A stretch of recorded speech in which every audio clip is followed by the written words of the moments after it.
Welcome to our channel. Today we how to verify automations using Google Home routines, complete guide step by step clearly. To start verifying automations using Google Home routines, open the Google Home app on your device. Ensure you are logged into your Google account.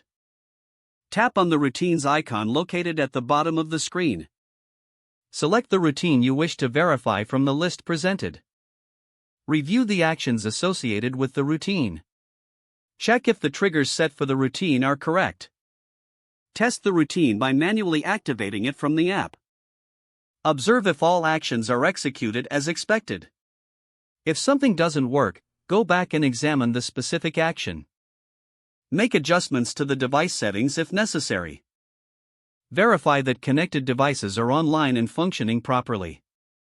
Check the permissions for each device to ensure they are correctly granted. Consider running the routine at different times to see if the issue persists. Repeat the manual test after making any changes to confirm they resolved the problem. If issues continue, consult the Google Home Help Center for more troubleshooting tips.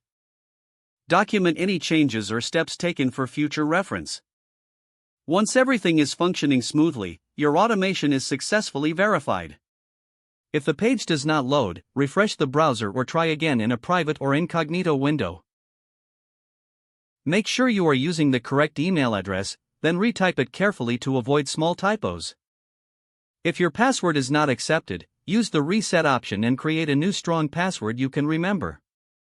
Check your spam folder for verification or security emails, then complete any requested confirmation steps. Enable two-factor authentication if available to improve account security and reduce unauthorized access risk. After signing in, review your profile details so your contact information and settings are accurate and current. If you see an error message, note it down and try again after restarting your device and internet connection. Log out when you finish, especially on shared devices, to keep your account and payment information secure. If the page does not load, refresh the browser or try again in a private or incognito window. Make sure you are using the correct email address, then retype it carefully to avoid small typos. If your password is not accepted, use the reset option and create a new strong password you can remember. Don't forget to like this video and subscribe to our channel for more step-by-step tech guides.